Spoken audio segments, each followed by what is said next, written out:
Donc je vais vous parler d'améliorer la nature et l'homme, c'est-à-dire de la façon dont les humains ont considéré leur rôle vis-à-vis de la nature et des humains eux-mêmes. Ce qui est intéressant, c'est de voir déjà qu'il y a un lien entre les deux, que la perception de la nature et que la perception des humains, ce n'est pas des choses indépendantes. Alors, première chose qu'on peut observer quand on regarde les êtres vivants, eh bien, c'est qu'il y a de la diversité. Il y a de la diversité parmi les êtres vivants en général et parmi les humains en particulier. Je voudrais que vous compreniez que la vision qu'on a de la nature dans notre société occidentale, qui est d'ailleurs fort différente de la vision qu'on peut avoir de la nature dans d'autres sociétés, je vous engage à lire les travaux d'anthropologues comme Philippe Descola, qui justement ont beaucoup travaillé sur la façon dont d'autres cultures perçoivent les relations entre l'homme et la nature. Mais donc je vous parlerai uniquement de notre culture occidentale. Eh bien, cette culture, elle est d'abord largement inspirée par les textes sacrés et la vision du monde qu'on a tous, d'une manière ou d'une autre, c'est celle d'un monde créé et stable, créé de toute éternité. Alors donc, cette création de toutes les espèces, eh bien, je pense que c'est le point de départ de beaucoup de choses. Et je dois vous dire que ça a évidemment des côtés positifs et des côtés négatifs dans la façon dont nous pouvons percevoir la nature et les humains. Donc la biodiversité, quand on en parle, eh bien, il est de bon ton en général de montrer toute une série d'images représentant des formes diverses, des espèces différentes. Et la biodiversité, eh bien, c'est à la fois un avantage pour la biologie, puisqu'on a la chance de travailler sur des êtres tous différents les uns des autres, et puis c'est à la fois un piège, parce que comme ils sont différents les uns des autres, eh bien, on peut se perdre dans cette diversité et se contenter de décrire les particularités de chaque individu, de chaque forme, et perdre de vue un des buts de la science, qui est tout de même de tirer une vision générale de l'étude du particulier. L'autre raison pour laquelle on s'est perdu facilement, d'abord, c'est que la biologie a mis très longtemps à émerger en tant que science.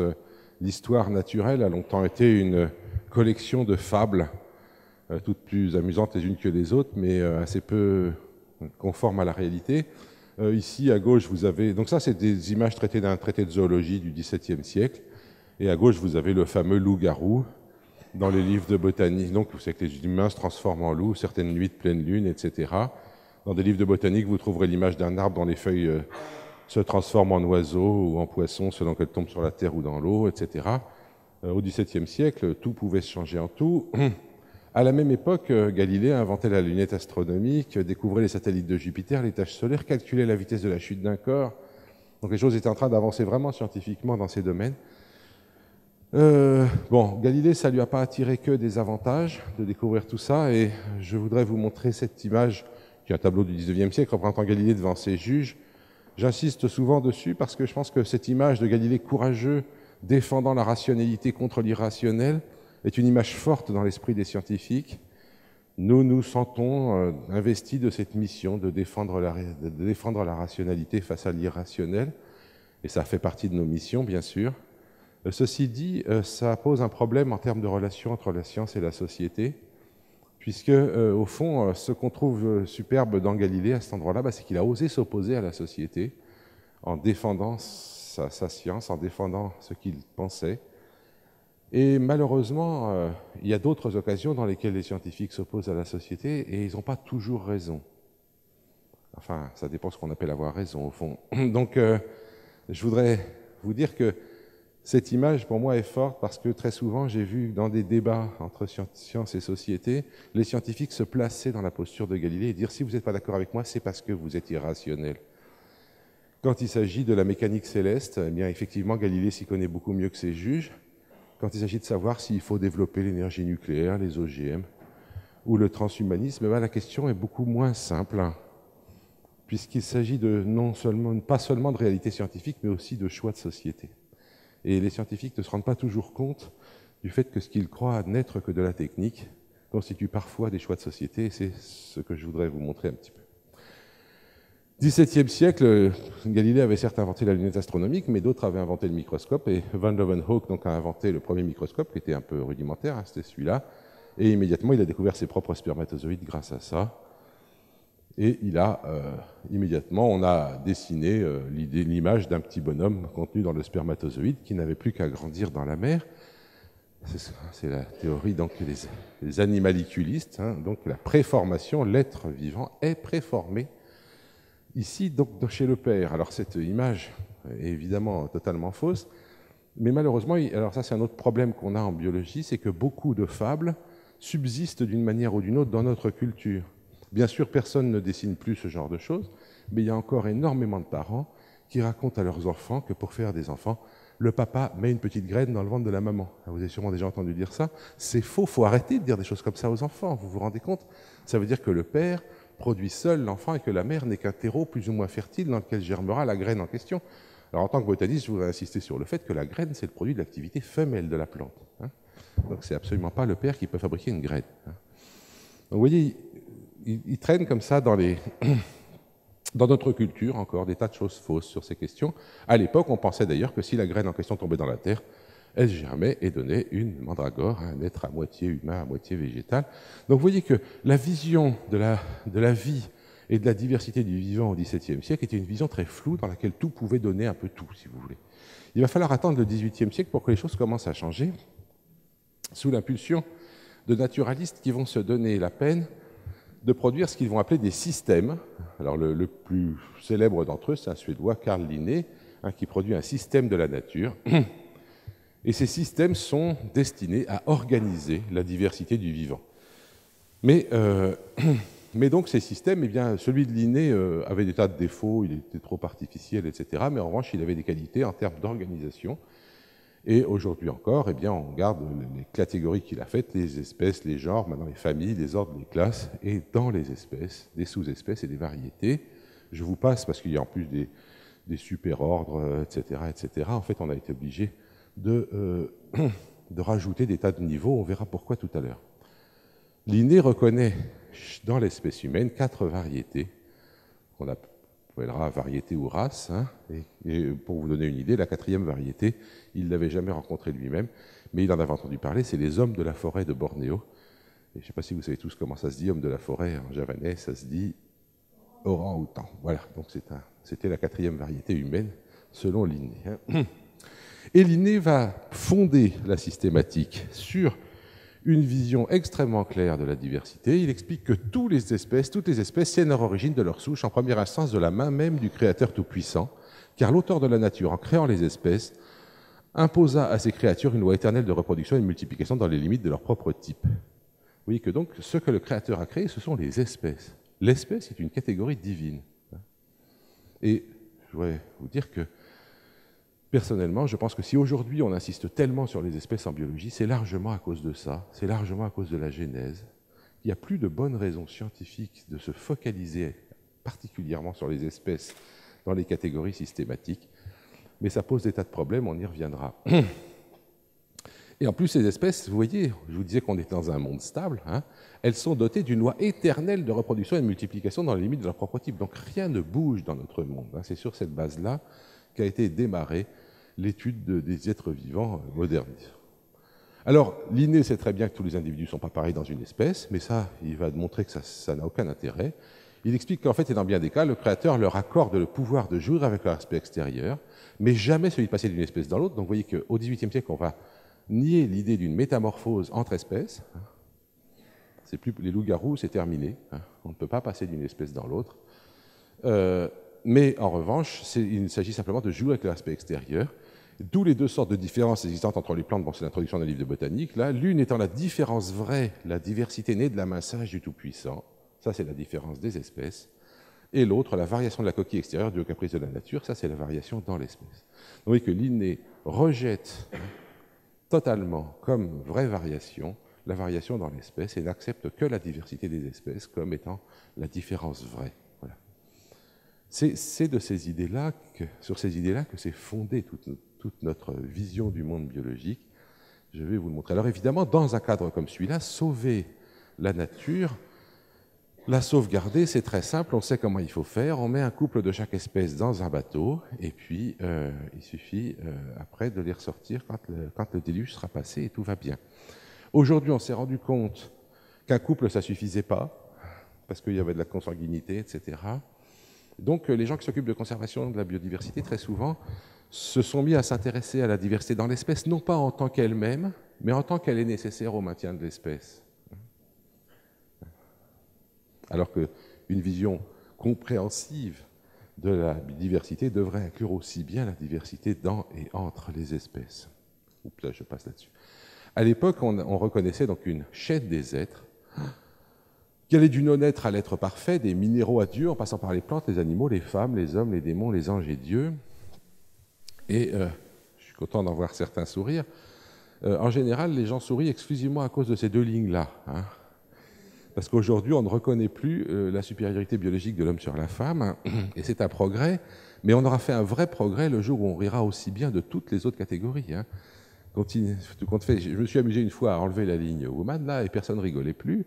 C'est-à-dire que quand on dit que les hommes sont supérieurs aux animaux et que les animaux sont supérieurs aux plantes, ça paraît naturel à tout le monde. Vous voyez qu'il y a encore des choses à faire évoluer dans notre culture si on veut pouvoir avoir une vision un peu scientifique du monde vivant. Alors la perception de la nature et de ce qu'on peut faire pour l'améliorer ou non, eh bien, au XVIIIe siècle, ça va être un sujet de débat chez les Lumières. Vous avez d'un côté Jean-Jacques Rousseau, hein, qui va partir de l'idée d'une nature bonne, et avec la nature bonne va l'idée d'une nature humaine bonne. La nature et les humains sont a priori bons, mais la société peut corrompre les individus, etc., etc. Au muséum, on avait un directeur du Jardin des Plantes tout à fait remarquable, donc Bernardin de Saint-Pierre, qui est allé jusqu'à expliquer que le melon a été divisé en tranches par la nature afin d'être mangé en famille, et que la citrouille étant plus grosse peut être mangée avec les voisins. Donc l'idée d'une nature faite pour le bonheur de l'homme. Hein. Donc il a écrit 2 livres sur ce sujet, Les harmonies de la nature, et ça c'est Études de la nature. Mais, donc vous voyez, l'idée d'une nature parfaitement harmonieuse et bonne, créée pour le bien des humains. Rousseau, Bernardin de Saint-Pierre. Mais à côté de ça, eh bien, il y a d'autres gens qui ont une toute autre vision à l'époque des Lumières, et l'exemple que je voudrais prendre, c'est Buffon. Buffon, donc, qui n'était pas seulement un grand naturaliste et le directeur du Jardin du Roi au XVIIIe siècle, mais qui était aussi un industriel. Les nobles n'avaient pas le droit d'avoir beaucoup d'activités industrielles, mais il y en avait une qui était autorisée, c'était les forges. Et donc Buffon possédait des forges à Montbard, près de Dijon, dans sa ville natale. Et Buffon a une vision de la nature très différente de ce qu'on peut imaginer de la part d'un naturaliste. Il explique dans un texte sur la nature sauvage, qui s'appelle « De la nature ». Alors il va parler de la nature tant que l'homme n'a pas transformé. Et il dit, voyez ces plages, je ne vais pas tout vous lire, mais je vais vous en lire des extraits significatifs. Voyez ces places désertes, ces tristes contrées où l'homme n'a jamais résidé, couvertes ou plutôt hérissées de bois épais et noirs.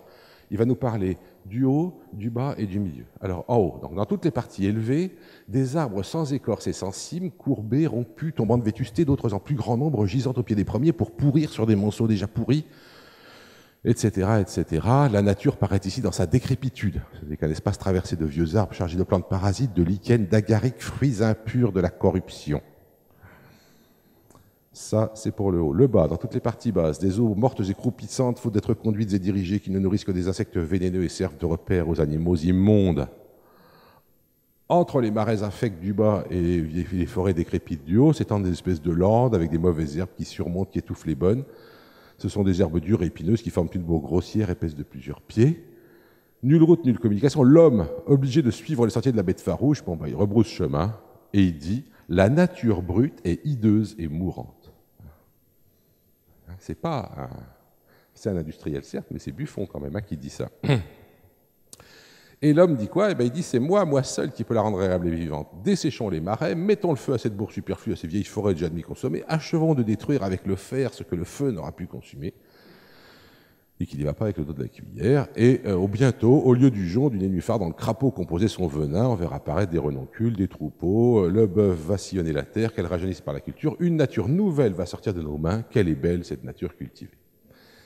Donc vous voyez là, entre Rousseau, Bernardin de Saint-Pierre d'un côté et Buffon de l'autre, deux visions de la nature et de ce qu'il convient d'en faire.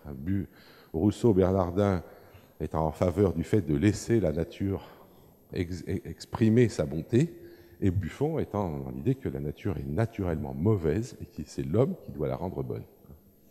Évidemment, vis-à-vis des humains, on va retrouver les mêmes idées. On va y venir. Pardon. Alors, qu'est-ce qui va se passer après? Vous savez qu'au début du 19e siècle, Cuvier va d'abord découvrir que les espèces s'éteignent massivement. Donc l'idée que les espèces s'éteignent, qui n'était évidemment incompatible avec ce que disait Linné tout à l'heure. Je rappelle que les espèces sont dotées d'une loi éternelle de reproduction et de multiplication pour Linné. Les espèces s'éteignent, premier choc. Deuxième idée, les espèces se transforment, Lamarck. Alors Lamarck va proposer l'idée que les espèces se transforment. Il va malheureusement le proposer en usant et en abusant d'un concept qu'on appelle aujourd'hui malheureusement l'hérédité lamarckienne, ou hérédité des caractères acquis, exprimée par cette petite image du 19e siècle. C'est une idée à laquelle tout le monde croyait jusqu'à la fin du 19e. Donc il n'y a rien de nouveau. Vous voyez un monsieur qui a perdu sa jambe dans un accident et qui est tout fier que son fils exprime sa caractéristique. Alors, l'autre jour où je racontais ça à des étudiants, il y en a un qui me dit « Mais comment est-ce que les gens ne se sont pas rendus compte que c'était faux? Ils voyaient bien que les unijambistes fabriquaient des enfants à 2 jambes. » Et en fait, vous connaissez tous la réponse à ça. Vous l'avez déjà entendu. C'est que ça saute des générations. Vous avez déjà entendu dire ça. Voilà. Donc, vous voyez, la petite graine, ça saute des générations, etc. Il y a des tas d'inepties scientifiques qui continuent à être répétées dans nos sociétés, comme si c'était des vérités établies. Donc, aujourd'hui encore, notre culture est pétrie de fausses idées scientifiques sur la biologie. Bon, je vais passer là-dessus. Lamarck, lui aussi, croit à une chaîne des êtres, mais elle est un peu plus compliquée que celle de tout à l'heure. Elle a quelques branches. Bon, je passe. Et donc, la théorie de Lamarck est très intéressante. Malheureusement, elle est fausse. Et donc, la première vraie théorie, si vous voulez, de la biologie, c'est Darwin qui va la produire dans les années 1850, enfin en 1859. Et il va fonder sa théorie sur la sélection naturelle. La sélection naturelle, donc, est un processus progressif, complexe, dans lequel les individus se reproduisent. Cette reproduction produit une variation. Cette variation permet à la nature que certains individus réussissent que mieux et donc d'exercer une sorte de choix totalement inconscient et qu'on recommence avec la reproduction de ceux qui ont été choisis et ainsi de suite. Eh bien, Darwin va donc montrer qu'avec ce principe-là, il peut expliquer comment émergent des adaptations et comment émergent des caractéristiques des êtres vivants. Il va découvrir tout ça, vous le savez, grâce à un voyage autour du monde de 5 ans et qui va lui permettre d'explorer toute une série de choses et de découvrir, entre autres, dans le milieu tropical, ce phénomène de sélection où on voit très bien qu'il n'y a pas de place pour tout le monde. C'est vrai que c'est plus difficile à voir en ville ou dans la campagne anglaise du 19e siècle, mais quand vous allez dans une forêt tropicale, vous voyez bien ces plantes qui se poussent les unes sur les autres et le fait qu'il n'y a pas de place pour tout le monde et que donc, inévitablement, certains vont réussir et d'autres non, et que si tout le monde n'est pas pareil, certains vont être sélectionnés et que ce processus répété de nombreuses fois permet d'expliquer la transformation et l'adaptation des formes vivantes. Le deuxième grand principe sur lequel Darwin va s'appuyer, c'est le principe de divergence. Et donc ce carnet, cette page de notes des carnets de Darwin est célèbre maintenant. Il écrit « I think » en haut de sa page et puis il dessine, à notre connaissance, le premier arbre généalogique de formes vivantes jamais dessinées. Et l'idée qu'à partir d'une forme vivante peuvent s'en produire plusieurs. Il appliquera ça au pinson qu'il a découvert au Galapagos longtemps après être rentré. Il n'échafaudera sa théorie que longtemps après être rentré. Et au fur et à mesure qu'il l'échafaude et qu'il l'écrit, il est de plus en plus horrifié par ce qu'il écrit. Et il écrit à un de ses amis qu'il est en train de préparer un livre et que c'est très difficile. Et il ajoute « c'est comme confesser un meurtre ». Donc Darwin va mettre très longtemps, et même il va falloir qu'il y soit poussé par des circonstances extérieures, je n'ai pas le temps de détailler ça, pour qu'il finisse par lâcher sa théorie au grand jour dans l'origine des espèces. Et évidemment, il va être immédiatement attaqué sur un sujet qui est cher à cette institution, donc le rapport entre le singe et l'homme, avec la question de savoir d'ailleurs s'il y a des intermédiaires entre les singes et les hommes. Promenez-vous et regardez les fresques sur le mur de ce bâtiment, vous verrez qu'à l'époque où il a été construit, il y avait encore quelques imperfections sur ces questions. Et donc Darwin est attaqué là-dessus, il sera défendu, il ne se défend pas, il ne va pas dans les débats, il laisse son ami Thomas Huxley le défendre. Alors la famille Huxley est une famille fascinante. Je vous en présente le premier membre ici, Thomas, donc compagnon de Darwin, qui, dès qu'il lit l'origine des espèces, s'imagine immédiatement tous les ennuis que va avoir Darwin et lui écrit qu'il est prêt à le défendre. Il dit Vous inquiétez pas, vous avez des amis avec beaucoup de combativité qui sont prêts à vous aider. Voilà, j'affûte mes becs et ongles, comme on dit en français, pour vous défendre en préparation. Et vous savez que Huxley se surnommera lui-même le bulldog de Darwin, puisque quand Darwin était attaqué, c'était lui. Comment? C'est une lettre de Huxley à Darwin. Vous voulez la date exacte? Thomas Huxley, Huxley. On va le revoir.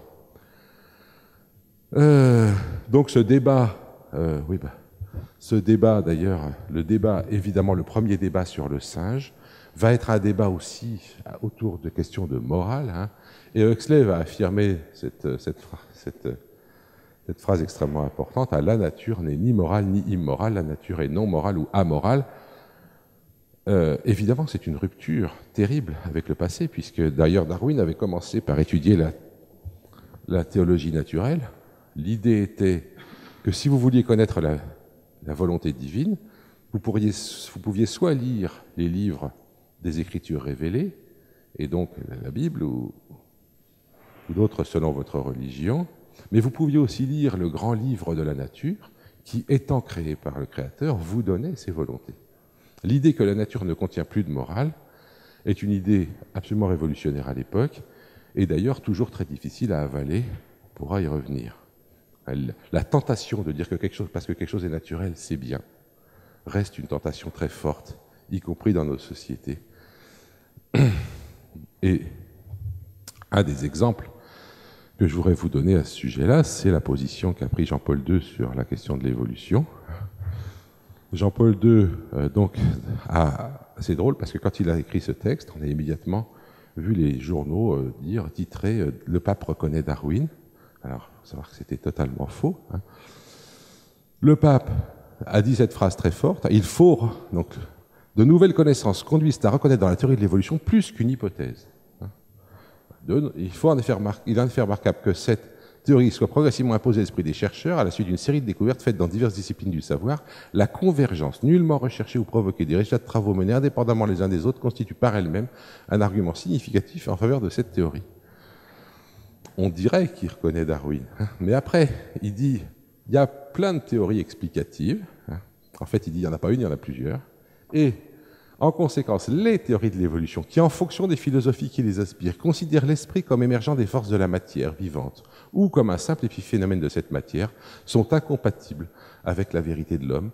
Elles sont d'ailleurs incapables de fonder la dignité de la personne.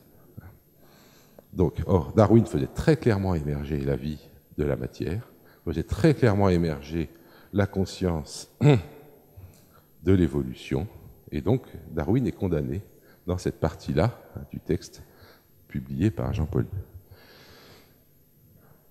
Elles sont incapables de fonder la dignité de la personne. Je voudrais vous dire que c'est un vrai problème. Moi, je trouve qu'on peut ne pas être d'accord avec le fait que l'Église nous dise quelles sont les bonnes théories scientifiques ou les mauvaises. En revanche, vous voyez que l'idée qui est proposée là, hein, c'est que les théories, eh bien, elles dépendent des philosophies qui les inspirent. Et que du coup, si jamais elles ne sont pas fondées sur l'idée que les humains sont la seule forme vivante qui a été voulue par Dieu, ce qui est dit ailleurs dans le texte, eh bien, cette théorie est fausse. Moi, je pense qu'évidemment, la théorie darwinienne est vraie, elle est terriblement vraie, elle est horriblement vraie, mais il est horriblement vrai aussi que la théorie darwinienne est incapable de fonder la dignité de la personne. Et le résultat est que la nature est amorale. Et que le résultat, c'est que nous avons été plongés au XIXe siècle, depuis le XIXe siècle, dans une théorie de la nature qui ne nous dit plus le bien ou le mal, qui ne nous dit plus en quoi nous sommes, les humains, sont plus respectables que d'autres choses, qui ne nous dit plus ce qu'on doit respecter ou pas, et que nous avons un réel problème à l'heure actuelle vis-à-vis de la façon dont nous devons traiter la nature dans son ensemble et les humains en particulier. J'ai parfois l'impression, au fond, que la théorie darwinienne est arrivée dans une société qui n'avait pas encore la maturité philosophique pour l'absorber. Parce que si ce qu'on en déduit, c'est ce qu'on voit aujourd'hui, un néolibéralisme échevelé, dans lequel on dit que puisque la nature est comme ça, faisons pareil dans le système économique, laissons crever les faibles et gagner les plus forts, eh bien, je pense qu'on a un peu perdu sur le plan moral avec cette théorie. Donc je pense que la théorie darwinienne est une théorie dangereuse.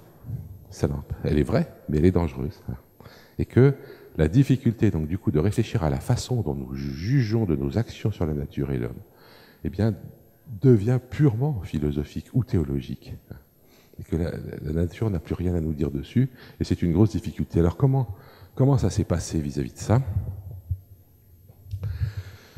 Le livre L'origine des espèces, dans le livre L'origine des espèces, Darwin avait commencé par dire que la vie avait été attribuée primitivement à un petit nombre de formes ou même à une seule. Dans des lettres qu'il envoyait à des amis, il explique le fait qu'il pense qu'il n'y a jamais eu qu'une seule origine de la vie et que cette origine de la vie était chimique. Il parle d'une petite mare tiède dans laquelle des réactions avec des sels de phosphore, d'ammonium, de la chaleur de l'électricité voient apparaître des composés protéiques et prêts à se complexifier. Et il dit d'ailleurs que si jamais c'est arrivé une fois, ça ne peut pas arriver deux, parce que si ça arrivait encore aujourd'hui, eh bien les formes vivantes actuelles mangeraient le machin qui sera en train de se fabriquer. Voilà pourquoi il n'y a qu'une seule origine de la vie d'après Darwin. Dans l'origine des espèces, donc ça c'est le dernier paragraphe, et paragraphe classique qui s'appelle le rivage luxuriant. Et alors dans la deuxième édition, il rajoute un petit détail, puissances diverses par le créateur, un petit nombre de formes, ou même une seule, oui, qui ne veut pas mettre d'huile sur le feu, qu'au fond ce qui s'est passé au début, il n'en sait rien, etc. Mais à partir du moment où les formes vivantes ont été créées, à ce moment-là, c'est la sélection naturelle qui devient le maître du jeu. Bon, voilà, justement, ça c'est la phrase dont je vous parlais, mais c'est pas là. Darwin va exprimer ses idées dans un schéma qui éclaire tout son livre. Il n'y a qu'un seul schéma dans l'origine des espèces, c'est celui-là. Constamment, des formes nouvelles sont produites, de nouvelles formes apparaissent et la plupart s'éteignent, d'autres se maintiennent, mais celles qui se maintiennent ont tendance à être plus différentes que les précédentes. Pourquoi? Parce que comme ça, elles sont moins en compétition et puis qu'elles peuvent explorer des niches et des habitats différents. Il y a donc un principe de divergence, comme je disais tout à l'heure chez Darwin, au prix de multiples extinctions, simplement que les extinctions sont compensées par ce phénomène de divergence. Et c'est ça qui ne marche plus actuellement. C'est que les extinctions sont trop rapides d'une part et ne sont plus compensées par la divergence. Mais le point intéressant aussi là-dedans, c'est qu'évidemment, toutes les formes d'un moment donné sont issues de formes ancêtres qui sont les mêmes, ce qui fait que, bien sûr, nous sommes apparentés avec tous les autres êtres vivants. Simplement, cet apparentement remonte à plus ou moins loin.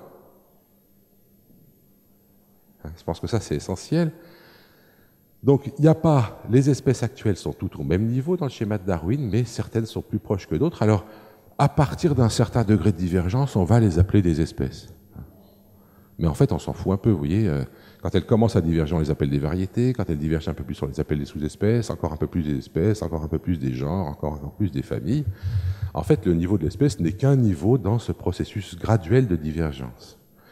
Une fois qu'on a compris ça, évidemment, le fait de décider que notre espèce à nous est absolument particulière, c'est un peu difficile. Alors ça pose un problème. Je vais en reparler. Ses successeurs, les successeurs de Darwin, comme Haeckel, ont rapidement refait des arbres dans lesquels ils sont souvent remis l'homme tout en haut, évidemment. L'idée de maintenir tous les individus d'une même période à une même hauteur n'a pas été très maintenue fortement. Aujourd'hui, le dernier arbre historique qui a été fabriqué, c'est celui-là. Et je voudrais insister sur le fait que si on regarde l'ensemble du monde vivant, on voit donc toute une série d'ancêtres qui se sont perdus pour lesquels nous n'avons aucune trace, mais pour ceux qui restent, ils proviennent tous donc d'une lignée qui a donné 3 branches, la branche des bactéries, la branche des archées, la branche des eucaryotes à laquelle nous appartenons. Et dans la branche des eucaryotes, c'est quand même de façon relativement tardive que se distingue d'un côté le groupe des animaux et des champignons, et de l'autre celui des plantes et des algues. La spécificité des animaux et des humains, qui sont une petite branche qui sort de là, est quand même, c'est une spécificité réelle, mais on est inclus dans un immense système. Et quand on regarde le bout de la branche qui nous concerne, eh bien effectivement, on voit que nous sommes des grands singes, donc je pense que vous savez tout ça, Nous sommes des grands singes, que parmi les grands singes, il y a une lignée qui sort d'abord et qui donnera naissance aux orang-outans actuels, une autre lignée qui sort ensuite et qui donnera naissance aux gorilles actuels, une lignée qui sort ensuite qui donne naissance aux humains actuels, et une lignée qui sort et qui se différencie entre bonobos et chimpanzés J'insiste toujours sur cette image parce que j'ai souvent entendu des gens tout à fait évolutionnistes dire l'évolution a fabriqué les différentes espèces et à la fin, elle a fabriqué l'homme. Comme si on était les derniers. Mais pas du tout. On n'est pas les derniers. Dans cette lignée-là, les derniers qui se sont différenciés, c'est les bonobos et les chimpanzés. Et alors, évidemment, il y a des espèces éteintes en plus sur toutes les lignes, il y a les Néandertal et tout ce que vous voudrez, mais ça, il y en a sur toutes les branches. Pour les formes actuelles, la dernière différenciation, c'est bonobo-chimpanzé. Et si ça peut vous convaincre encore mieux, la dernière espèce qu'on a vue apparaître sur Terre, eh bien, c'est les moustiques du métro londonien, qui sont apparus il y a quelques dizaines d'années, qui sont effectivement différenciés par rapport aux autres. Ils ne résistent plus au froid et ils se reproduisent plus à la même période. Donc c'est une espèce tout à fait séparée. Donc évidemment que les humains ne sont pas la dernière espèce apparue sur Terre. On est apparu dans le système à un moment où... Bien, donc ce schéma, vous voyez, il nous dit quoi? Il nous dit bien que tout le monde est au même niveau et que la différenciation, c'est quelque chose de progressif et que la nomenclature systématique est un essai pour faire des cases avec quelque chose de continu, ce qui est évidemment difficile. Darwin insiste là-dessus, il dit on n'a pas pu tracer une démarcation entre les espèces et les sous-espèces, on n'a pas réussi davantage à tracer une démarcation entre les sous-espèces et les variétés, ou entre les variétés et les différences individuelles. Ces différences se font l'une dans l'autre par des degrés insensibles constituant une véritable série. Donc vous voyez qu'il n'y a pas un moment où tout d'un coup, crac, ça c'est l'espèce, ça veut dire quelque chose. Avant, on s'en foutait, c'était que des variétés, et après, c'est plus très important, c'est des genres, absolument pas. Tous les niveaux se valent, d'une certaine manière. Darwin va se rendre compte très rapidement qu'il n'arrive pas à convaincre ses collègues. En 1860, il écrit à un ami, donc 1 an après la publication de l'origine des espèces, « Je suis souvent désespéré d'obtenir que la majorité des naturalistes simplement me comprennent. Des gens intelligents qui ne sont pas des naturalistes et qui n'ont pas une idée bigote du terme espèce, montre plus de clarté d'esprit. » Donc vous voyez que l'idée d'une bigoterie liée à l'espèce, Darwin l'avait il y a 150 ans, et que je pense heureusement qu'il ne voit pas ce qui s'est passé depuis, parce que sur ce plan-là, c'est un échec total. On continue en biologie à être obsédé par l'espèce, comme si jamais il s'agissait d'une catégorie particulièrement importante dans notre vision de la nature. Or évidemment, il y a plusieurs raisons à ça. Je vous le disais, il y a la raison biblique, qui est certainement très importante, mais il y en a une autre, c'est que nous sommes une espèce humaine et que nous tenons à être séparés du reste du monde. Alors je vous le redis, c'est vrai que dans notre culture, Philippe Descola me racontait récemment une histoire que j'ai trouvée amusante. Il nous dit qu'il avait pris un aborigène australien, il l'avait photographié et il lui montre sa photo et il lui demande qu'est-ce qu'il pensait de ce gars-là. Et il le regarde et il dit « Oh bah c'est un gars comme moi, lui ». Alors ils se sont dit que c'est cool, il se reconnaît, quoi. Et puis il dit « Oui, c'est un gars comme moi, c'est un kangourou ». Alors là, ils ont été un peu déçus. Parce qu'évidemment, la vision du monde et des relations entre les humains et les autres êtres vivants de la planète, ça n'a rien à voir chez un aborigène ou chez un Indien d'Amazonie ou chez un occidental. Il faut bien voir ça. Ce dont on parle ici, c'est de notre vision à nous tout seuls. Bien. Alors, parmi les horreurs qui sortent de tout ça, il y a le fait, par exemple, que quand on compte la diversité, on compte les espèces, comme si l'espèce était une unité de diversité. Alors, je n'ai pas le temps de discuter avec vous, mais c'est évidemment faux. Je veux dire que il y a moins d'espèces de plantes que d'insectes. Bon, d'accord, mais je sais très bien, pour avoir travaillé un peu sur les deux, que lorsque vous accumulez de la diversité chez les plantes, ça ne vous empêche pas de rester dans la même espèce. Chaque espèce de plante recèle une immense diversité. Alors que les insectes, dès qu'ils ont un poil de travers, ça fait une nouvelle espèce. C'est ce que je vous disais pour les moustiques du métro londonien. Le résultat, c'est qu'à diversité égale, si vous voulez, les insectes coupent la diversité en toutes petites tranches, qui sont des espèces, et les plantes font des grosses tranches. Si vous comptez le nombre de tranches, vous ne comptez pas le total. Et on continue à montrer ce genre de choses. Voilà. Et enfin, donc ce que je voudrais vous dire à partir de ce schéma, c'est que, évidemment, toute l'origine de la diversité, d'où ça part, ça part du fait que quand on fait des descendants, ils sont tous différents. Et les lois qui régissent cette différence, ce sont les lois de la génétique. Elles vont être étudiées d'abord par le cousin de Darwin, Galton. Galton qui va non seulement étudier la variation chez les humains, mais en même temps lancer l'idée d'une nouvelle science qu'il appelle l'eugénique, et qui est l'étude des méthodes sous contrôle social qui améliorent ou détériorent les qualités raciales des futures générations, que ce soit physiquement ou mentalement. Alors ça, c'est dans les années 1880. Ça ne prendra pas tout de suite. Il va d'abord falloir attendre quelques petites avancées scientifiques. D'abord, l'abandon de l'hérédité des caractères acquis sous l'impulsion d'un Allemand, Weissmann, qui va convaincre ses contemporains du fait que nous ne pouvons transmettre que ce que nous avons reçu de nos parents, que nous ne pouvons pas transmettre ce que nous sommes, mais seulement ce que nous avons reçu. Il faut se rendre compte que c'est terriblement vexant, ça. Hein.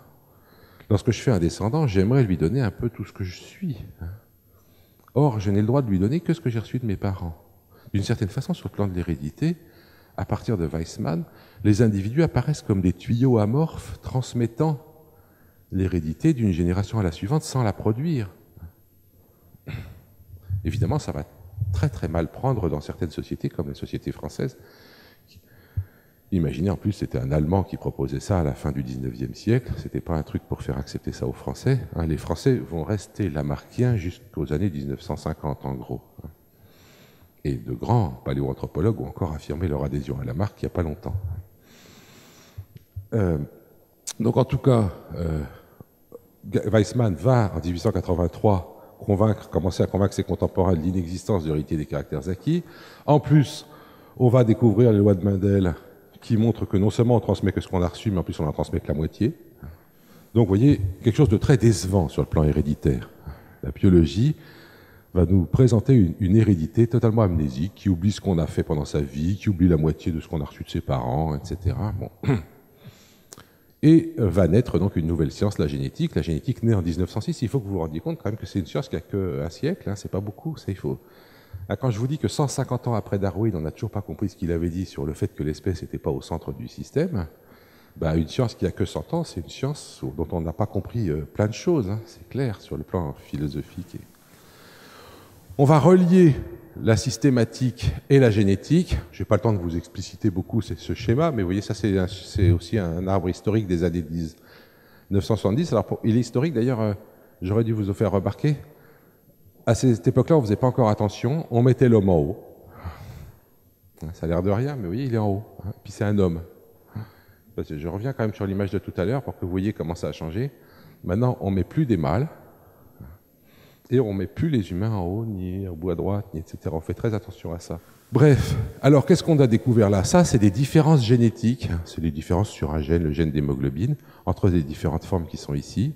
Et on a découvert quoi? Eh bien, qu'effectivement, nous sommes apparentés à tous les autres, que nous avons un gène d'hémoglobine qui a plein de points communs avec tous les autres ici. Il y avait des poissons cartilagineux, puis certains sont restés avec leur cartilage et sont très heureux comme ça, c'est les requins, les raies, etc. Et puis d'autres ont développé l'os. Et donc est arrivée une lignée de poissons osseux, comme les carpes, les thons, tout ce que vous voudrez. Et parmi ces poissons osseux, certains ont eu l'idée saugrenue d'aller se balader sur Terre, et ça a fabriqué d'un côté les amphibiens, et de l'autre, eh bien, les dinosaures. Vous savez que la forme actuelle des dinosaures, c'est les oiseaux. Et puis, de l'autre, les mammifères. Voilà. Alors maintenant que vous avez bien compris ça, je vous demande quel est le plus proche parent de la carpe? C'est l'homme ou le requin? Oui, bien sûr que c'est l'homme. Regardez. Le plus proche parent de la carpe, l'homme, l'ancêtre commun entre la carpe et l'homme, il est là. L'ancêtre commun entre la carpe et le requin, il est là. Du point de vue d'une carpe, nous sommes des parents plus proches qu'un requin. Et c'est ce qu'on retrouve dans le génome. Si je regarde le nombre de différences dans le gène d'hémoglobine, il y a moins de différences entre un gène d'hémoglobine de carpe et un gène d'hémoglobine humain qu'entre un gène d'hémoglobine de requin et un gène d'hémoglobine de carpe, 85. 68 contre 85. Donc ce qu'on retrouve dans les génomes aujourd'hui, c'est la proximité généalogique des formes vivantes. Et on trouve que nous sommes tous parents, à des degrés plus ou moins divers, mais nous sommes tous parents. Cette communauté d'ascendance avec le reste du monde vivant, eh bien, c'est quelque chose de tellement énorme, je crois que nous avons du mal à nous dire qu'est-ce qu'on va en faire sur le plan philosophique. Comment est-ce qu'on réfléchit nos rapports avec le reste de la nature dans ce cadre-là? Et nos rapports avec nos collègues. Alors, maintenant que les élections sont finies, je peux montrer sans passion ce genre de choses. Il y a quelque temps, il y a 5 ans, il y avait des élections, vous vous souvenez? Et juste avant les élections, un magazine qui s'appelle Philosophie Magazine avait provoqué une rencontre entre un politicien de droite et un philosophe de gauche, Michel Onfray. J'ai pas le temps de vous détailler tout le discours parce que ça serait trop long. Il parle de pourquoi il y a des gens qui font des trucs pas bien. Alors Sarko, il dit, il n'y a pas des individus dangereux, et d'un côté d'autres des innocents. Chaque homme est porteur d'innocence et de danger. Vous voyez, la nature de l'homme n'est pas bonne là. Et chaque homme est en lui-même porteur d'innocence et de danger. Et Onfray répond, je ne suis pas Rousseau, je ne soutiendrai pas que l'homme est naturellement bon. À mon sens, on ne naît ni bon ni mauvais, on le devient car ce sont les circonstances qui fabriquent l'homme. Ah, alors Sarko dit, bon, c'est les circonstances qui fabriquent l'homme, mais alors notre liberté, qu'est-ce que vous en faites? Et Onfray lui dit qu'il ne lui donne pas grande importance, que les pédophiles ne décident pas un beau jour d'aimer les enfants, qu'ils ne choisissent rien du tout, que c'est comme ça. Bon. Ah, pardon. Et alors c'est là qu'il y a une phrase très importante. Je pense que nous sommes façonnés, non pas par nos gènes, mais par notre environnement. Et ça, je voudrais vous faire remarquer que c'est intéressant parce que bien sûr, ça va conditionner la façon dont on voit l'action qu'on a sur les humains. Si nous sommes conditionnés non pas par nos gènes, mais par notre environnement, alors pour changer les choses, il faut changer l'environnement. Et ça, c'est une attitude de gauche. Donc les gens de gauche, globalement, pensent que les gènes, c'est pas important et que l'environnement, c'est important. En gros, les gènes, c'est de droite et l'environnement, c'est de gauche, si vous voulez. Et d'ailleurs, ça rate pas. Donc, vous voyez, évidemment, Onfray, c'est pas du tout ce que c'est qu'un gène. Sarkozy non plus. Mais ils ont une idée dessus quand même. Et leur idée, pour Onfray, c'est que c'est pas important. Et l'idée pour Sarko, c'est que c'est important. Il lui dit, je suis pas d'accord. Je pense qu'on est pédophile, c'est d'ailleurs un problème, on ne sait pas soigner ça. Si les enfants qui se suicident, c'est pas à cause de leurs parents, mais parce que génétiquement, ils avaient une fragilité, une douleur préalable. Les circonstances ne font pas tout, la part de l'inné est immense. Donc vous voyez que dans l'idée de nature chez l'homme, eh bien, va s'exprimer, et c'est une grosse difficulté pour nous généticiens, l'idée de nature s'exprime à travers les opinions politiques sur ces questions.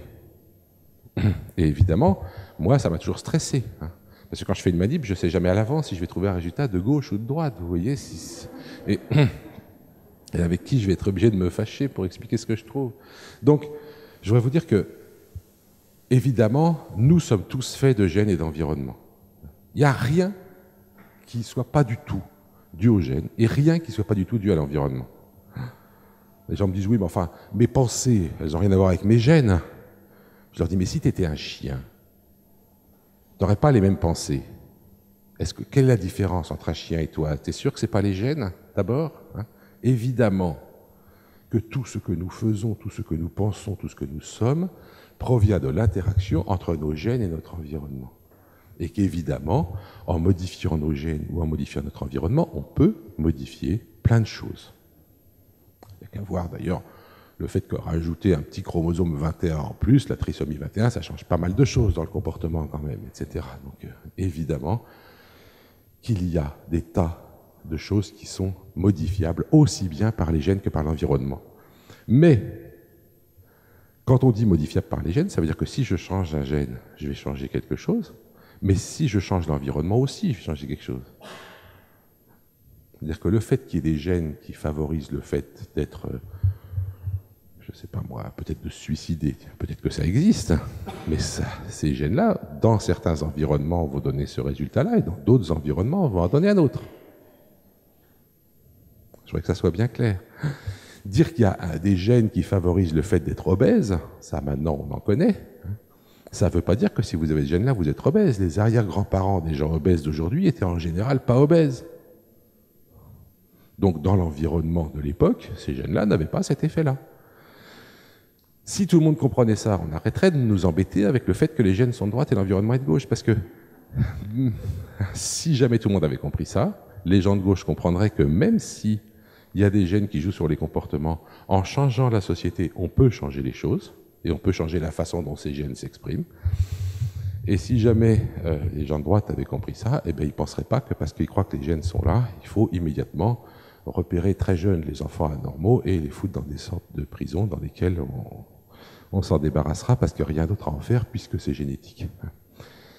Donc je pense que vous voyez que ces débats, qui sont des débats un peu scientifico-sociaux, posent des problèmes. Alors, la proportion des deux, bon, je n'ai pas le temps d'en parler, je voudrais juste vous dire qu'on sait étudier la variation d'un caractère et attribuer statistiquement une part aux gènes et une part à l'environnement. On sait faire ça. On l'a fait pour le QI des enfants français dans les années 80, et on a trouvé en gros 50-50. Mais faites bien attention à ce que ça veut dire. Ça veut dire que dans la variation de ce caractère à cet endroit-là, à ce moment-là, dans cet environnement-là. Les variations sont attribuables pour moitié, mettons, au gène et pour moitié à l'environnement. Évidemment que si vous changiez la population à laquelle vous avez affaire, si vous changiez l'environnement dans lequel vous êtes, ces chiffres deviendraient totalement faux et vous trouveriez autre chose. Hein, c'est quelque chose que nous, agronomes, j'ai une formation d'agronome au départ, hein, c'est comme ça qu'on étudie le rendement du blé, du maïs, de tout ce que vous voulez. Et on a effectivement partitionné la variance entre la variance génétique et la variance environnementale, tout en sachant bien que la variance génétique qu'on observait, elle était valable que dans l'environnement qu'on avait donné à nos plantes, et que si on les mettait dans un autre environnement, on trouverait autre chose. Donc, faites très attention. Nous sommes tous faits de gènes et d'environnement. Et les gènes, comme l'environnement, peuvent tous les deux changer les caractéristiques des êtres vivants, y compris humains. Ça, c'est un point essentiel. Ça veut dire que si jamais vous êtes de gauche, vous avez le droit de dire qu'il faut changer la société et que ça changera les individus, même s'il y a des gènes qui jouent. Si jamais vous êtes de droite, ça veut dire que vous pouvez discuter de ces choses de cette façon-là. Mais le fait d'aller lier ce résultat scientifique à une opinion politique me semble vraiment catastrophique. Et d'autre part, si on vous dit que le QI est dû à 50% aux gènes et à 50% à l'environnement, vous pouvez dire que c'est faux. C'était dû à 50% aux gènes et à 50% à l'environnement chez les enfants français des années 1980. Si je fais la même étude en Roumanie, je suis sûr que je ne trouverai pas la même chose. Pourquoi? Parce que le système scolaire est beaucoup plus inégal.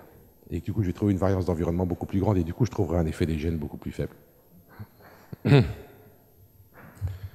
Voilà, et ainsi de suite. Bon, tout ça. Alors, maintenant, dernier point pour finir. Hein, comment est-ce qu'on agit sur la nature et sur l'homme? Eh bien, l'un des problèmes qu'on a, d'abord, c'est que la biologie est une science terriblement empirique. C'est une photo que je montrais souvent quand je faisais des conférences sur les espèces pour montrer que l'histoire du fait qu'on ne se croise pas entre espèces différentes, tout le monde n'est pas au courant, etc. Et les gens, parfois, venaient me voir après les conférences en me demandant qu'est-ce que ça donne. Alors, je leur disais, ça donne sûrement rien. On n'a jamais vu un hybride comme ça se balader dans la savane, et puis ils sont quand même assez loin dans l'arbre. Et là, les gens me disaient, mais il faut être loin combien dans l'arbre pour que ça marche plus? Et je me suis rendu compte que je ne pouvais pas répondre à leurs questions. Je n'en sais rien. Je n'en sais rien parce qu'en fait, il n'y a pas de réponse. Et en plus, j'ai découvert depuis que, entre les lions, les tigres et les léopards, on les a longtemps cru bien séparés. Ben, on a tous les hybrides qu'on veut. Hein. Et puis, au début, on a dit qu'ils étaient stériles. Maintenant, on en a trouvé certains qui sont fertiles. Chez les ânes, les zèbres et les chevaux, c'est la même chose. Vous pouvez faire tout ce que vous voulez comme croisement. Et tous ne sont pas stériles. Qu'est-ce que ça veut dire? Ça veut dire que si je prends deux espèces et que je me demande est-ce qu'ils peuvent faire des petits ensemble, eh ben, j'en sais rien. Il faut que je fasse l'essai pour savoir. Une science empirique, c'est une science qui ne peut pas prédire, sur des bases théoriques dures, ce qui va se passer, qui est obligée de faire l'essai pour savoir ce qui va se passer. Or, c'est très embêtant parce que la société nous demande sans arrêt de prédire le futur. Une science empirique ne peut pas prédire le futur à l'avance. Et en plus, la biologie est une science terriblement active. Alors, je vous en arrive un petit peu à la changement sur la nature et l'homme. Je vais quand même prendre 5 minutes de rap, hein, tant pis. Premièrement, à l'ouest, eh bien à l'ouest, on a pensé que pour améliorer les humains, il fallait, dans le cadre du progrès. Le progrès, c'est une sorte de religion que se sont fabriqués les athées des siècles des Lumières et de la suite. L'exposition universelle de 1933 à Chicago titrait un siècle de progrès, et j'aurai l'occasion de vous montrer à quel point c'est une religion forte à l'heure actuelle. À l'ouest, eh bien, on a pensé que pour faire progresser les humains, il fallait les faire progresser biologiquement. Et on a donc développé l'idée de Galton de l'eugénisme. On a développé cette nouvelle science comme l'autodirection de l'évolution humaine en y mettant toutes les sciences possibles. Hein. La Société américaine d'eugénie a été fondée par Morgan, qui était le plus grand généticien de l'époque, et Graham Bell, qui était un des grands physiciens de l'époque, celui qui a inventé le téléphone, et puis 2 généticiens humains, qui vont se préoccuper de savoir pourquoi, la même question que Sarkozy offrait, pourquoi les gens qui font des choses pas bien, ils vont chercher des ratés dans la société américaine, ils vont dans les registres des églises trouver leurs ancêtres, ils remontent aussi haut qu'ils peuvent, et puis ils redescendent pour voir tous les descendants des ancêtres en question, et ils vont trouver parfois des choses assez étonnantes. Adagiuk, qui vit en 1740, ils ont retrouvé 92% de ses descendants, 64 sont des débiles mentaux, 174 des pervers sexuels, 196 des illégitimes, c'est-à-dire nés hors mariage, 142 des pauvres et 77 des criminels et meurtriers. Vous voyez qu'Adagiuk n'a pas rendu service à la société américaine. Hein. Bon, je voudrais quand même vous faire remarquer que ces chiffres ont l'air affolants. Non, mais c'est ce qui va être affiché. Hein. Non, mais évidemment, je vous montre ça pour que vous voyez la folie qui a résulté de cette démarche. Hein. D'autant que ce que je voulais vous montrer là pareil, prenez-le au deuxième degré, je vous en supplie. Ça, on reconnaît tout de suite la disjonction d'un gène dominant dans cette famille entre la grand-mère, la mère, la fille et le petit William qui a 2 semaines. Et ce gène-là détermine la naissance illégitime, la naissance hors mariage. Hein. Très fort. La grande presse se saisit de la question. Là, vous avez la première page donc, du Sunday Oregonian un beau dimanche des années 30. En noir, vous avez les normaux. En rouge, les débiles mis à l'asile. En bleu, les débiles pas mis à l'asile. Bon. Et vous avez 2 débiles dans un asile qui ont 3 filles. Une normale qui a un mari normal. Malheureusement, on ne sait rien sur leurs 15 enfants. Mais 2 débiles qui vont toutes les 2 fabriquer des tas de débiles avec leur mari, quoi. Et donc... La Société américaine d'eugénique se présente, ça c'est la foire de Philadelphie en 1937. Vous voyez, ça fait bien, il y a un petit temple. Il y a des trucs de maïs pour vous montrer comment ça marche les gènes. Et de l'autre côté, on vous montre que l'illégitimité est transmise comme la couleur des grains de maïs. Hein. Et puis au milieu, un petit truc électrique. Je n'ai pas le temps de vous détailler, mais enfin, on vous dit que toutes les 15 secondes, il y a de l'argent. Il y a $100 qui partent pour s'occuper de gens avec des mauvais gènes. Toutes les 48 secondes, il naît un débile. Toutes les 50 secondes, une personne est mise en prison aux États-Unis. Very few normal persons ever go to jail. Il y a très peu de gens normaux qui vont en prison. C'est tous parce qu'ils ont des problèmes génétiques. Et ouais, voilà ce qui est dit. Hein. Donc on en voudrait moins de cela, hein, toutes les 50 secondes. Et là, bon, toutes les 7 minutes et demie, il y a quelqu'un qui sera vraiment utile à la nation américaine. Vous voyez le déséquilibre, il n'y a vraiment pas assez de cela, trop de cela. Il faut agir, on va agir. Au 1er janvier 1935, voilà la liste des États qui ont passé des lois eugénistes aux USA. On a déjà stérilisé 21 539 personnes. On en stérilisera 65 000, hein, à peu près, au cours de cet épisode. L'eugénisme va se développer aux USA, il va se développer... Les bases théoriques étaient parties d'Angleterre, mais ça n'a jamais été appliqué en Angleterre. On pourra en discuter si vous voulez, mais les pays scandinaves vont stériliser proportionnellement plus que les Américains. L'Allemagne nazie va être la championne du monde, évidemment, et d'ailleurs, avant les camps, hein, je veux dire... Et d'ailleurs, c'est intéressant parce qu'il y a un quotidien américain, un journal américain de médecine qui avait titré une année « Attention, les Allemands stérilisent plus vite que nous, il faut augmenter nos cadences, sinon ils vont nous battre. » Voilà, alors rassurez-vous ou pas, en France, à l'époque, on n'avait rien compris à la génétique. Et donc il y a eu un pauvre chimiste qui avait lui un peu compris la génétique, qui a proposé de l'eugénisme et qui du coup a beaucoup d'ennuis aujourd'hui puisqu'on débaptise ses places, etc. Il faut comprendre une chose, hein, c'est que tout ça, c'était vu comme une idéologie du progrès. Il fallait faire progresser l'espèce humaine en le débarrassant de ces tares. Hein, que les gens pensaient faire bien en débarrassant la société des ratés. Alors, Pearson, par exemple, c'était un grand statisticien, il a inventé le Qui2, pour ceux qui connaissent des trucs, le test de corrélation de Pearson, etc. Il explique que la science moderne, comme elle entraîne l'esprit, une analyse exacte et impartiale des faits, est une éducation particulièrement adaptée pour promouvoir les bons citoyens. C'est l'idée que je vous donnais tout à l'heure avec Galilée. Je suis un scientifique, du coup, moi je suis rationnel, je sais ce que je fais. Et qu'est-ce qu'il en déduit, Pearson, de ça? Eh bien que le droit de vivre ne donne pas le droit pour chaque homme de se reproduire. Et que comme nous avons diminué la force de la sélection naturelle à cause des lois sociales du 19e, et que de plus en plus de faibles et inadaptés survivent, nous devons augmenter les standards mentaux et physiques pour être parents. Voilà, donc Pearson, un petit-fils de Thomas Huxley, Julian Huxley, qui était non seulement le fondateur de ce qu'on appelait la théorie synthétique de l'évolution, enfin, ce qu'il a appelé la théorie synthétique de l'évolution, donc un des grands biologistes du XXe siècle, fondateur de l'UNESCO, c'est lui qui a fondé l'UNESCO en tant que président, hein, un homme qui s'intéressait vraiment à la question, fondateur sans doute de l'écologie politique en Europe. Hein. Eh bien, Julian Huxley a écrit un livre qui s'appelle What They're Writing, qui est un manifeste eugéniste. Tout ça va s'arrêter, évidemment, j'ose pas dire grâce, mais grâce, oui, à la découverte des camps de concentration et à Nuremberg. À Nuremberg, il s'est placé une chose extraordinaire. On a dit les crimes contre l'humanité sont inexcusables. Il n'y a rien qui puisse excuser les crimes contre l'humanité. Alors bon, sur le plan juridique, c'est terrifiant. Hein, Nuremberg, on passe là-dessus. Mais on a mis la dignité humaine au-dessus de tout le reste, y compris à l'époque de l'obéissance aux ordres dans une armée, ce qui pourtant, après après une guerre, affirmer que même l'obéissance aux ordres n'expliquait pas certains crimes, c'est quelque chose de très très fort. Ça veut dire quoi? Ça veut dire qu'à partir de Nuremberg, la dignité humaine devient un impératif plus fort que le progrès. Mais jusqu'à Nuremberg, le progrès était le premier impératif dans nos sociétés. Si vous lisez un auteur d'avant Nuremberg ou d'après, vous verrez que c'est jamais pareil sur ce plan-là. Il y a eu une prise de conscience des sociétés occidentales du fait qu'elles étaient allées trop loin dans la priorité donnée au progrès par rapport à tout le reste, et qu'il fallait remettre. Et malheureusement, ce que je dis souvent, c'est que on est dans l'attente d'un Nuremberg de la biodiversité.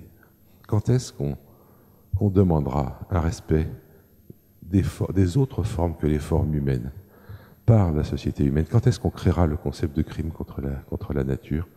Eh bien, moi, je l'appelle de mes voeux, très sincèrement, sinon je crois qu'on le paiera très cher. Bon, frère de Julian Huxley, autre petit-fils donc de Thomas Huxley, Aldous Huxley, a écrit 2 livres majeurs, l'un qui est très connu, qui est Le meilleur des mondes, écrit avant Nuremberg, à une époque où il était encore eugéniste. Donc effectivement, il critique la biologisation de la société d'une façon très intéressante, et je vous engage vraiment à lire Le meilleur des mondes d'Aldous Huxley, c'est un livre extraordinaire, mais je vous engage aussi à lire Le retour au meilleur des mondes, qu'il écrit après Nuremberg, et après la bombe atomique, et où là, il commence à vraiment s'inquiéter de la façon dont les humains gèrent les autres humains et la nature. Donc, voilà, ces questions-là sont discutées dans le Brave New World, qui est le titre anglais du meilleur des mondes d'Huxley. Vous pouvez aussi, sur ces questions, voir un film tout à fait remarquable qui s'appelle en français Bienvenue à Gattaca. Gattaca. C'est une séquence d'ADN. Et il y a plein de symboles dans ce film, vous ne les verrez pas tous du premier coup. Moi, comme j'ai fait plein de débats après, j'ai fini en le voyant 10 fois, j'ai fini par en voir un paquet. Vous voyez, par exemple, ce monsieur-là a un excellent génotype, il a été trié sur le volet, mais il a eu un problème environnemental, il est dans une petite chaise, et à un moment, il doit absolument monter à l'étage au-dessus, et il regarde avec désespoir son escalier, et je ne sais pas si vous avez remarqué la structure de l'escalier. C'est une double hélice, tout à fait ressemblante à une molécule d'ADN. Voilà. Voilà, donc, bien sûr, tout ça va déboucher sur le fascisme et sur l'homme nouveau. Le fascisme s'est beaucoup appuyé sur les travaux des généticiens et sur les écrits des généticiens. Et certains généticiens ont été jusqu'à dire que l'accession de Hitler au pouvoir était la première victoire politique de la génétique. Il ne faut pas l'oublier. Rassurez-vous, les généticiens d'aujourd'hui ne sont plus comme ça. Vous pouvez voter Axel Kahn ici, c'est ça. Oui. Ils ne pensent pas du tout ça. Mais les débuts de la génétique, ça a été quand même pas mal ça. Et donc, on a effectivement voulu l'idée de l'homme nouveau, sélectionné sur ses gènes, a germé à cette époque-là. Ce qui est intéressant, c'est qu'à l'Est, eh bien, on a refusé l'idée de la biologie. Et donc, qu'est-ce qu'on a fait? Eh bien, il y avait une très grande école de génétique en Russie. Elle était dirigée par un dénommé Vavilov. Et Vavilov a découvert la diversité des plantes cultivées, a montré comment elles s'étaient fabriquées, etc. Et Vavilov a malheureusement pour lui pas pu faire une grande carrière parce que, au fait de sa carrière, en fait, en 1940, il a été arrêté du fait que le pouvoir en biologie avait été pris sous Staline par un nègre fin nommé Lysenko, et Lysenko qui avait montré qui a réussi à faire comprendre à ses collègues, et surtout au Soviet suprême, que la génétique était incompatible avec le matérialisme historique. Et le résultat, c'est que Vavilov s'est retrouvé mis en prison en 1940, il y est mort de faim en 1943. Tous les généticiens russes sont morts au goulag. Donc l'Union soviétique s'est débarrassée de ces généticiens, a accepté une pseudo-science créée par Lysenko, a commis les débordements sociaux que vous connaissez tous, et s'est elle-même cassé la figure. Je voudrais vous dire, bon, ça c'est des textes de Jacques Monod, j'ai pas le temps de vous lire, mais si ça vous intéresse, tapez Jacques Monod, Lysenko, dans le fond Jacques Monod de l'Institut Pasteur, il y a tout un texte sur l'affaire Lysenko, il l'a bien connu puisqu'il était au départ au PC, il était obligé de le quitter à cause de Lysenko. En tout cas, ce qui est intéressant, c'est de voir que l'homme nouveau, le communisme aussi voulait fabriquer un homme nouveau, mais cette fois-ci, en jouant de façon autoritaire sur l'environnement. Le XXe siècle, ça a été le fait du progrès permettant de réaliser un homme nouveau, que ça soit biologiquement à l'ouest, ou socialement à l'Est. Et dans les deux cas, ça a été un échec cuisant. Alors ça a amené évidemment des réactions, et en particulier, il y a des tas de gens intéressants à voir. Une Russe émigrée aux États-Unis qui s'appelait Ayn Rand, qui a développé l'idée qu'il fallait absolument faire un capitaliste individualiste et remettre en œuvre la sélection naturelle, etc., dans la société capitaliste. Je n'ai pas le temps, encore une fois, d'en discuter, mais elle va prôner, et ces gens-là vont prôner le laisser-faire et l'amélioration de l'espèce humaine par une sorte de sélection naturelle, sociale et économique, ce à quoi nous assistons actuellement. C'est dans ce processus que nous sommes. Bon, ça c'est juste pour vous montrer qu'effectivement, on a toutes les preuves que les humains et les singes sont très apparentés et que... bon, je vous laisse vous détendre un peu, mais... bon. Et évidemment, aujourd'hui, une des formes occidentales donc, de cette vision de l'avenir de l'humanité, c'est le fait le transhumanisme, l'idée que les humains, maintenant, l'évolution biologique, de toute façon, ça ne va pas assez vite, on va leur mettre des puces dans le cerveau, des machins dans les muscles, des machins dans les yeux, et tout ira mieux. Et tout ça, toujours sous l'égide de l'homme nouveau, et guidé par les nanotechnologies. Bon, je voudrais, pour finir, vous dire que on a essayé de faire on a ajouté une charte de l'environnement dans la Constitution française, et à l'époque, vous savez tous ça, qu'il y a une charte de l'environnement qui a été annexée en 2005 à la Constitution française. Cette charte de l'environnement contient le principe de précaution. Et quand les débats ont eu lieu sur cette question, l'Académie des sciences et l'Académie de médecine, le CNRS, l'INRA, l'INSERM, etc., ont tous envoyé des émissaires à l'Élysée pour dire qu'il fallait surtout pas faire ça. Et ils avaient un seul argument, c'était « ça va freiner le progrès ».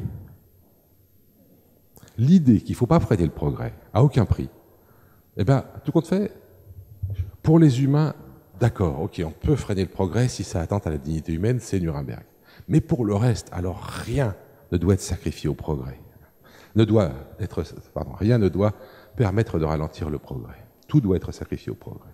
Et ça, c'est ce qu'on trouve au plus haut niveau dans les instances dirigeant la science française.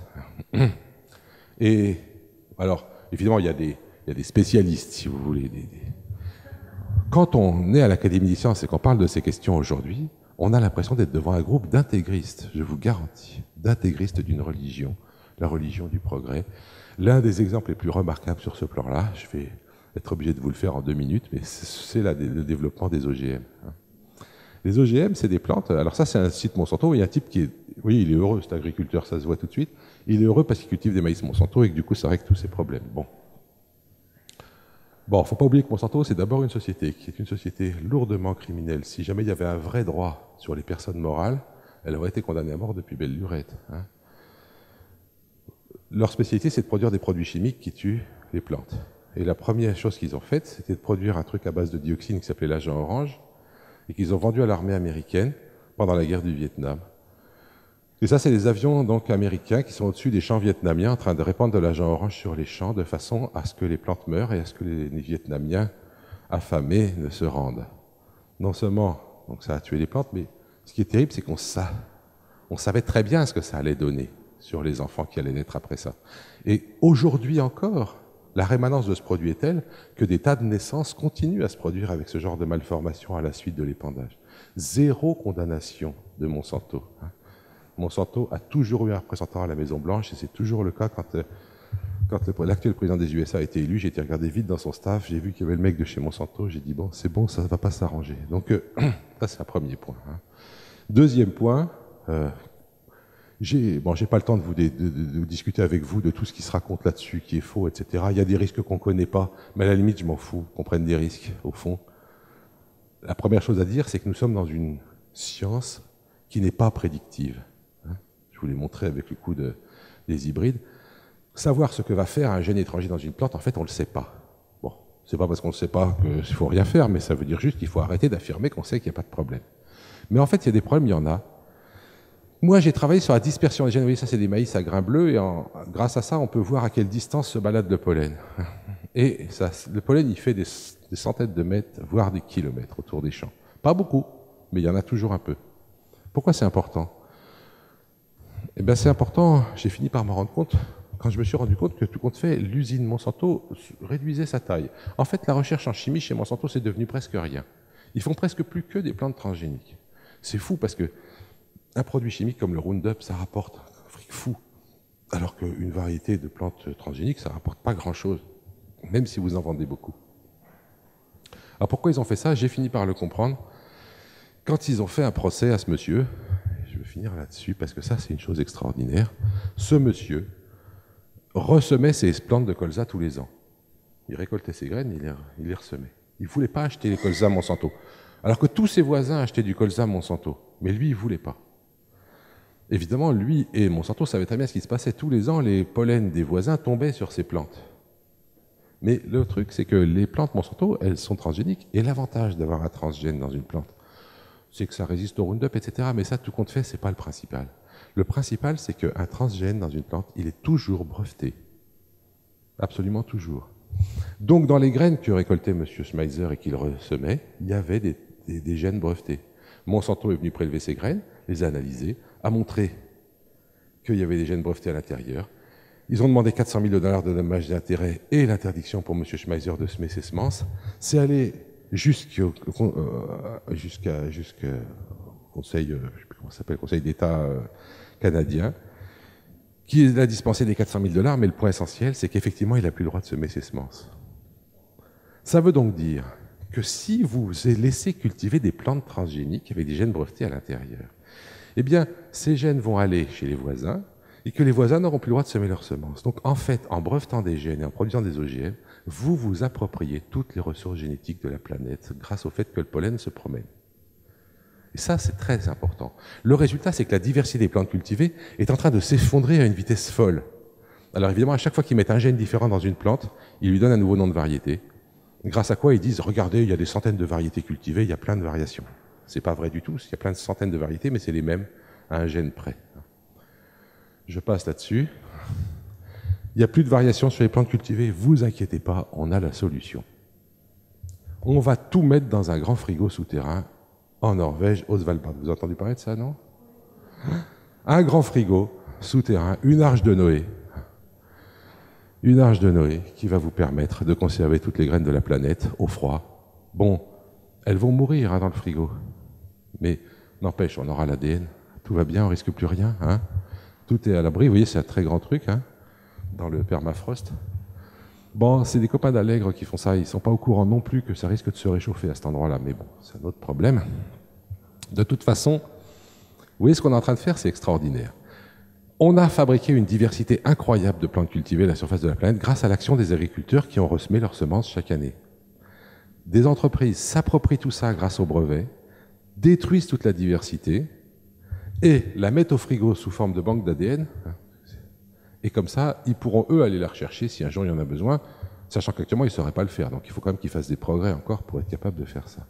Vous voyez que la façon dont on améliore la nature actuellement, c'est en l'asservissant totalement à un système économique par précis, le système agricole, productiviste, etc., en détruisant toute sa diversité et en fabriquant des banques qui sont censées conserver la biodiversité. Je n'ai pas eu le temps de développer ça assez, mais j'espère que vous avez compris le schéma de Darwin. Il vous montrait que la diversité, c'est un truc qui bouge tout le temps.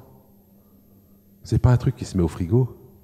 La stabilité du monde vivant, ce n'est pas la stabilité d'une statue, c'est la stabilité d'un vélo. Si jamais vous voulez que votre vélo tienne debout, ce n'est pas en le congelant que ça va marcher, parce que si vous le congelez, il va tomber. La biodiversité, c'est un processus dynamique. On est en train de casser la biodiversité, on est en train de prétendre la conserver en la mettant au frigo, et donc le monde futur qu'on est en train de fabriquer, eh bien, cet homme amélioré, cette agriculture améliorée, ce sont des formes incroyablement fragiles qu'on est en train de fabriquer, et moi je pense que si jamais on ne redonne pas des droits à la nature, y compris humaine, que ce soit à travers le fait d'arrêter cette agriculture folle, ou à travers le fait d'éviter qu'on ne fabrique des hommes augmentés de toutes les façons, et on court à une catastrophe qui aura, pour moi, deux conséquences possibles. Je veux dire qu'un jour ou l'autre, il y aura un nouveau Nuremberg sur ce qu'il ne faut pas faire. Bon, ça sera une bonne chose. Je ne sais pas quelle catastrophe il faudra avant. Mais ce dont j'ai peur, c'est que ça soit cette fois-ci carrément la science qui soit mise en accusation. À Nuremberg, on a eu de la chance. Enfin, on a eu de la chance. Les scientifiques n'étaient pas dans le box des accusés. Parce que les États se les étaient accaparés avant, Chacun avait récupéré les meilleurs scientifiques en les ramenant chez lui pour essayer d'en tirer parti après. Vous avez vu ce que ça a donné, ça a marché, on est allé sur la Lune et tout ça. Je pense que la prochaine fois qu'on fera un truc comme ça, eh bien c'est carrément la science qui sera mise en accusation. Donc je pense qu'il y a là une vraie question de qu'est-ce qu'on appelle améliorer, qu'est-ce que c'est que la nature, qu'est-ce que c'est que l'homme, quels sont les fondements philosophiques de nos sociétés là-dessus. Et donc je vous engage à y réfléchir et à agir en conséquence. Merci. Qu'est-ce que le progrès, demande Madame. Je voudrais vous dire que je pense que ce qui est embêtant, c'est l'emploi du mot « le progrès », comme s'il n'y en avait qu'un. Moi, je pense qu'évidemment, on peut essayer de progresser, c'est une bonne chose, et dans un monde en mouvement, on peut essayer d'être dans le mouvement et d'en faire quelque chose de bien. Simplement, il faudrait admettre l'idée qu'il y a plusieurs progrès possibles et que ce qui serait intelligent de la part des humains, ça serait de choisir parmi ces progrès possibles et de ne pas accepter comme inéluctable le progrès que nous impose la technique. Voilà. Alors, est-ce que les scientifiques qui défendent ces trucs-là défendent tout ça, y compris Allègre, parce qu'ils y croient vraiment ou non? Alors, Allègre, très sincèrement, je pense que c'est un menteur. Donc je sais qu'il dit des choses dont il sait qu'elles sont fausses. Maintenant, est-ce que quand même il ment, mais en croyant bien faire parce qu'il pense qu'il ment pour la bonne cause, c'est-à-dire pour la défense du progrès, ou est-ce qu'il ment essentiellement pour avoir du fric? Ça, j'en sais rien. Il y a eu des cas où il a été pris la main dans le sac de mentir pour avoir du fric. Quand, dans l'histoire de la soufrière, une fois que les gens de son labo ont su que la soufrière n'exposerait pas, c'est il y a longtemps, hein, il leur a interdit de le dire en disant que ça ferait moins de crédit au laboratoire s'il le disait. Donc là, c'était très clair. Mais passons sur Allègre, qui est un simple truand comme Lysenko. Je pense qu'il y a pas mal de scientifiques qui sont sincèrement convaincus de faire le bien. Vous savez, c'est intéressant. On a développé des sciences et des techniques à partir de l'après-guerre, par exemple à l'INRA, en disant aux gens, débrouillez-vous pour que la production française devienne suffisante pour nourrir tous les Français. Il ne faut pas oublier qu'après la Deuxième Guerre mondiale, la France ne produisait pas assez pour nourrir tous les Français. Hein. Et l'INRA a superbement réussi. En l'espace de 20 ans, la production agricole française était excédentaire. Bon. Et tous ces gens, ils étaient dans cette logique. On va produire plus, et puis c'est excédentaire, tant mieux, on importe des trucs, on va exporter de la bouffe, et ça sera bon pour la balance commerciale. Donc, les scientifiques s'estimaient à bon droit des bienfaiteurs de l'humanité en améliorant la production des plantes. Comprendre qu'ils étaient en train de détruire la diversité, à l'époque, ils ne le comprenaient pas. Ils ne le comprenaient vraiment pas. Et puis on leur a dit qu'au fond, maintenant, les nouvelles technologies, c'était les biotechnologies, qu'il fallait développer ça pour continuer à améliorer la production des plantes, et ils l'ont fait.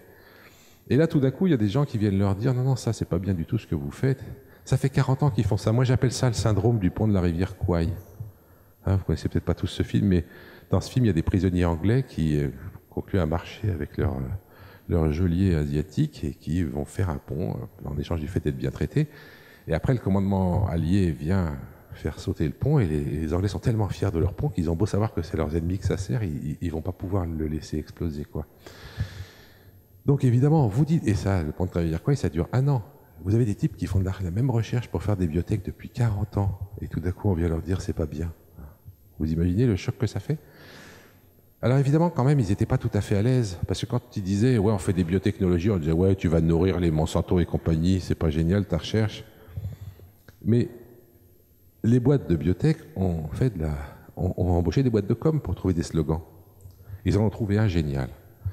En 1998, il y a eu une conférence de citoyens sur les OGM en France, et le seul argument pour les OGM, c'était « on va augmenter la productivité, augmenter la compétitivité de l'économie française ». Ça n'a pas marché du tout. Les Français ont dit ça va, on produit déjà assez. Alors, à l'époque, on parlait de montagnes de lait dont on ne savait plus quoi foutre, etc. Et donc, des boîtes de com ont été embauchées. Je le sais parce qu'elles m'ont demandé de venir les voir. J'étais un publiciste, m'a demandé, vous pouvez venir nous voir. On a été mandaté par les boîtes de biotech pour voir comment améliorer l'image des biotech. J'y suis allé, je leur ai dit, vous savez, c'est pas compliqué. Vous supprimez le brevet, vous prenez plus de précautions. Je leur ai dit des trucs qui ne les intéressaient pas du tout. Donc, bon. Et c'est une boîte anglaise qui a gagné le gros lot. Elle a trouvé le slogan « Nourrir l'humanité en 2050 ». Vous l'avez entendu, celle-là? C'est une boîte de com qui a trouvé ça. Et chez qui ça marche le mieux? Chez les scientifiques. Parce que si vous dites « je travaille pour Monsanto », vous faites mal voir de vos voisins. Si vous dites « grâce à moi, l'humanité aura de quoi manger en 2050 », là, vous êtes bien vu. Vous vous sentez mieux dans votre propre peau. S'il y a un emmerdeur d'agronome du tiers-monde qui vient vous dire « mais ça marche pas votre truc, augmentez la productivité, mais on s'en fout ». Je ne sais pas si vous avez déjà compris ça. Aujourd'hui, on produit assez pour nourrir toute la Terre. Pourquoi il y a des gens qui meurent de faim? Parce qu'il y a trop de gens pauvres. Il y a 1 milliard de gens qui n'ont pas assez pour s'acheter à manger. C'est pas qu'il n'y a pas assez à manger pour eux, on en jette partout. Simplement, ils ne peuvent pas acheter. Si vous changez l'agriculture, même si vous la rendez plus productive, mais en augmentant les inégalités de revenus, parce que vous faites une agriculture très chère à base d'OGM, etc., puis une agriculture, le reste se casse la figure, eh bien évidemment, vous aurez beau augmenter la productivité, comme vous augmenterez les inégalités, vous augmenterez le nombre de gens qui meurent de faim. C'est pas très compliqué à comprendre. Donc, croire qu'on va régler le problème de la faim dans le monde en augmentant la productivité totale sans se poser la question de savoir comment on règle les problèmes de distribution, eh ben, c'est un simple mensonge. Mais ça, quand vous êtes à la paillasse et que vous travaillez sur votre petit OGM, évidemment, vous ne pouvez pas le voir. Donc, beaucoup de scientifiques se convainquent eux-mêmes, mais se convainquent vraiment qu'ils sont en train de faire le bien de l'humanité en faisant ces choses-là. Il faut bien comprendre ça. Et du coup, c'est encore... Alors, en plus, évidemment, ils savent que ces choses-là leur apportent du fric. Il y a quelques années, pas pour eux, mais pour leur labo, il y a quelques années, j'ai été faire une conférence devant des scientifiques, un peu comme celle que j'ai faite là, et il y en a après qui vient me voir, qui me dit « Tu nous embêtes avec tes histoires d'OGM, il y en a marre, à cause de vous, on a de moins en moins de bourses de thèse pour nos étudiants. » C'est vrai, les boîtes de biotech donnaient beaucoup de bourses de thèse, elles en donnent moins. Et je lui dis « Tu vas quand même pas foutre en l'air l'agriculture mondiale, rien que pour avoir quelques bourses de thèse en plus ?» Et il m'a répondu, tenez-vous bien, l'agriculture mondiale, je m'en fous.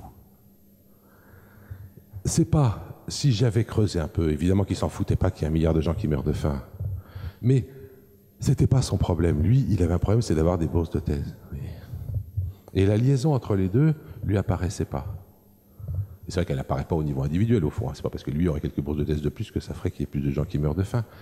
Donc voilà, la situation, vous voyez, c'est plus compliqué que simplement ils sont tous méchants, ils savent très bien qu'ils font le mal, ou ils sont tous gentils, mais ils se trompent. C'est beaucoup plus complexe.